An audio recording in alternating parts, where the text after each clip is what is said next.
اعوذ باللہ من الشیطان الرجیم بسم اللہ الرحمن الرحیم۔ تمام دیکھنے اور سننے والوں کو السلام علیکم ورحمۃ اللہ وبرکاتہ۔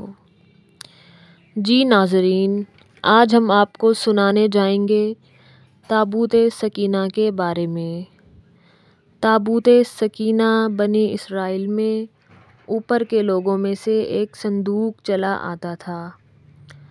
ان کا خیال اس کے متعلق یہ تھا کہ یہ حضرت آدم علیہ السلام کے ساتھ اترا ہے۔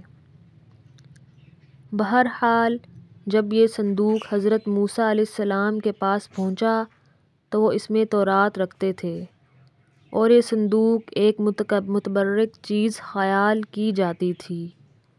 جب کبھی دشمنوں سے لڑتے تو اس صندوق کی اسلامی لشکر میں فرشتے نگرانی کرتے اور اس کی برکت سے فتح کے امیدوار رہتے۔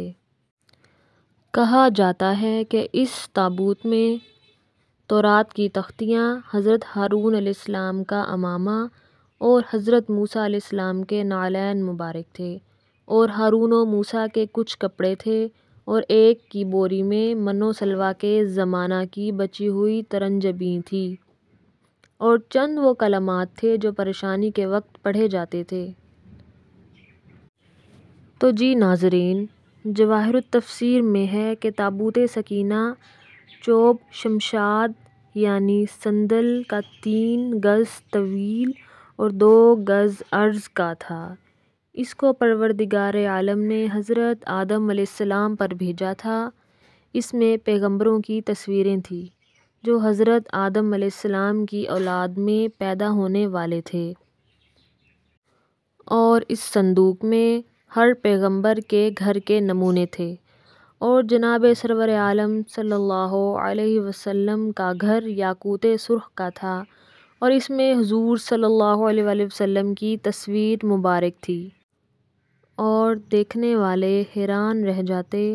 یہ صندوق حضرت آدم علیہ السلام پر اس وقت نازل ہوا جس وقت حضرت آدم علیہ السلام نے حضرت شیث علیہ السلام سے نور محمدی صلی اللہ علیہ وآلہ وسلم کی حفاظت کے بارے میں عہد نامہ تحریر کروا لیا تھا۔ وہ عہد نامہ یاقوت کی قلم سے بہشتی ریشم پر لکھا گیا تھا۔ اس پر فرشتوں کی گواہیاں تھیں۔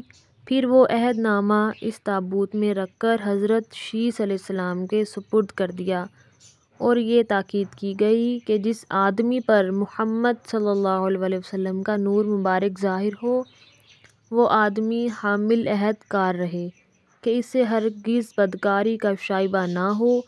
ہر زمانہ میں اپنے اپنے وارثوں کو اس عہد پر رہنا ہوگا تاکہ حضرت آدم علیہ السلام سے لے کر حضرت محمد صلی اللہ علیہ وآلہ وسلم تک آپ کا نور مبارک پاک پشتوں اور رحموں میں نقل ہوتا آئے۔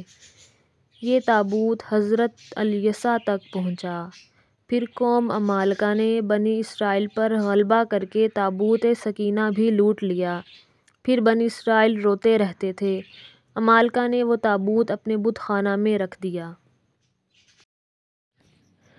تمام بت اس کے ارد گرد جو تھے گر پڑے۔